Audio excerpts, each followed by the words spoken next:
It all started when I got this light phone, which is a minimalist phone that you can only call, message, and listen to music on.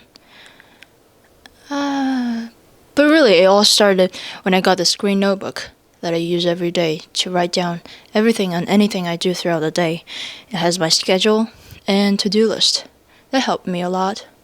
No, but really, it all started when I started to set a mindset of self-drive, of which the desire of you doing something is greater than the desire of your pleasure. And your pleasure, well, my pleasure most of the time is my distraction. And distraction, there's materialistic distractions like social media and all kind of stuff.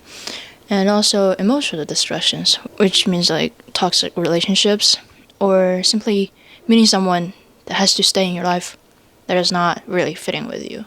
Sometimes that can stress out a lot of people. To overcome and cure my materialistic distractions, I started out with thinking get rid of my phone. Because phone is like a very easy access to the distraction. It's always by your side. It can do a lot of good things. You know, it has pros and cons, but sometimes you make the cons so great that it's like entering your life, and you don't want that. So in our era of technology, we want to take the best advantage of the technology and get rid of the most disadvantage of it. So phone has mostly disadvantages for me because it's a distraction most of the time. It's so the social media and just more and more programs that can just eat up your time. But I'm still continuing using my computer and iPad because that's essential for working. So when you're thinking about phone, I thought about getting a dumb phone or, well, come across this light phone, which is a great replacement for my phone. And that solved a lot of problems. And thank God I haven't yet addicted to the phone, like, I crave for the phone. I'm not, I'm just chilling without it. I'm cool. And on to the emotional distractions, which I think it's a little harder to overcome. Like in a general relationship, you want it to be healthy, not toxic. It's considerably easier for me because I don't really make a lot of friends. So if I have a friend, it's a very good one. I think all my friends are very nice. And I think human interactions are one of the main fuel and source of inspirations to create something, like writing a poem, writing a song, or even you want to create a better social media. I don't know, I have no idea.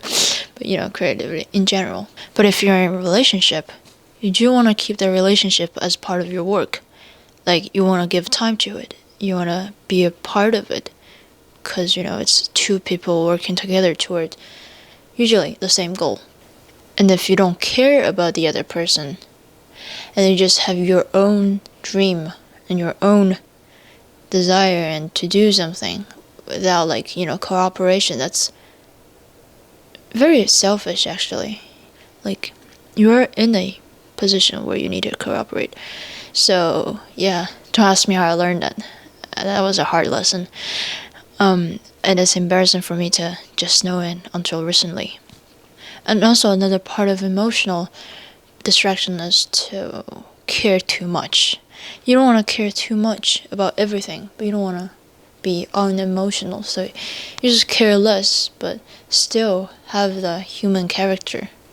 And one of the things is to control your emotion. Well, not restrain it, but control it to a certain extent. Because overflow of emotion will make your life miserable.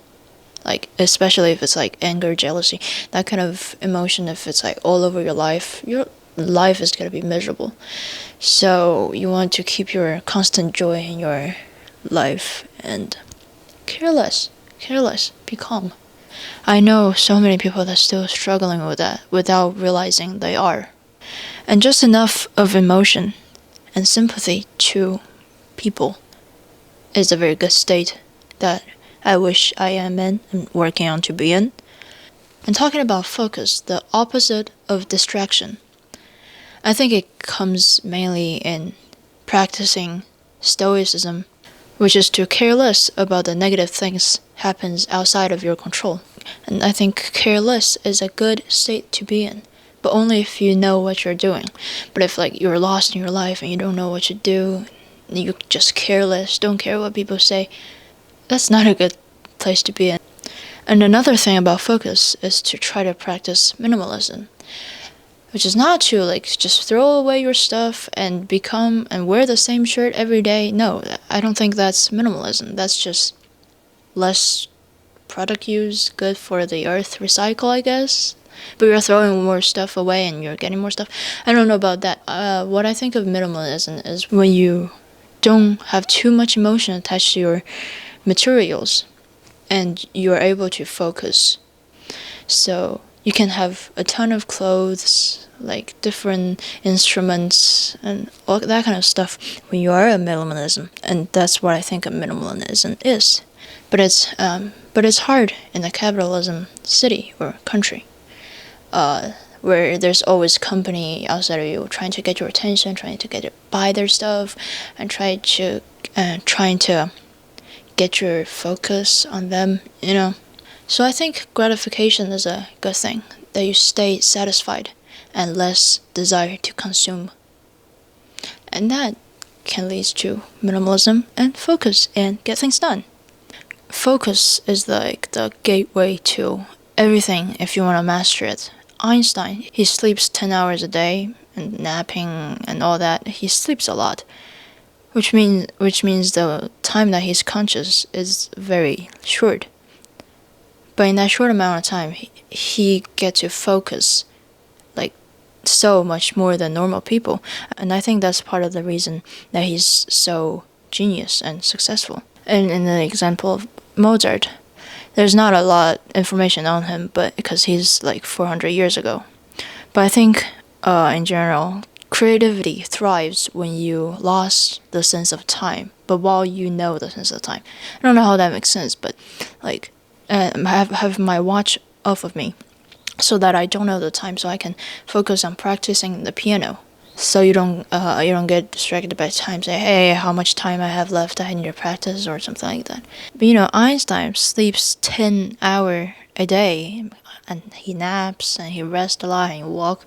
But Elon Musk, on the other hand, is another genius and very successful creator. He only sleeps 6 hours to 6.5 hours a day, which shows that different people get different amount of sleeps, and I think I need 8 to 9 hours sleep every day, which I'm not getting. I'm still working on my sleeping.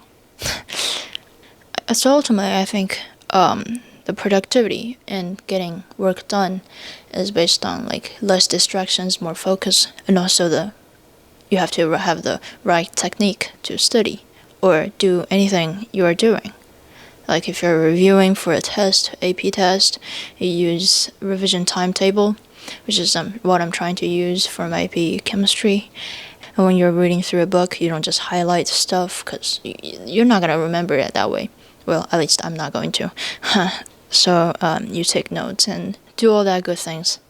And this is how I'm getting things done.